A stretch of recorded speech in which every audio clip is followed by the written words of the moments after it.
Hello દોસ્તો, આજે આપણે સોલાર પ્લાન્ટમાં સ્ટ્રિંગ મોનિટરિંગનું ફોલ્ટ ચેકિંગ, એમનું ઓસીવી, ગ્રાઉન્ડ ફોલ્ટ અને પોલારિટી ચેક કઈ રીતે કરવામાં આવે છે એ આપણે જોઈશું. તો સ્ટાર્ટ કરીએ.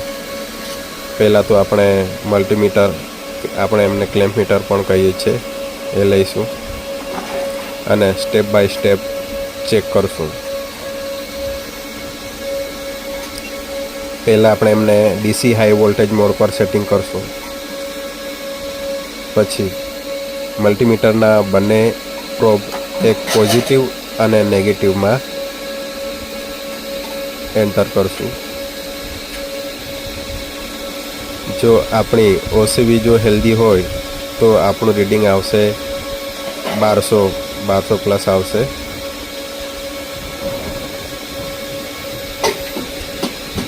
દોસ્તો જોઈ શકો છો તમે, આપણું રીડિંગ 1200ની આસપાસ આવશે.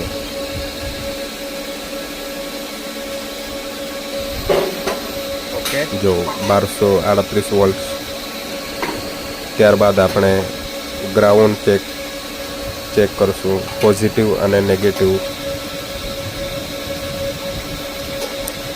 સદંતર ડિક્રીઝ થાય છે, મતલબ આપણું ગ્રાઉન્ડ ફોલ્ટ ઓકે છે, ગ્રાઉન્ડ ફોલ્ટ નહીં, બરાબર હેલ્ધી છે આપણું. એ જ રીતે નેગેટિવ અને પોઝિટિવ બંને ચેક કરવાનો હોય છે.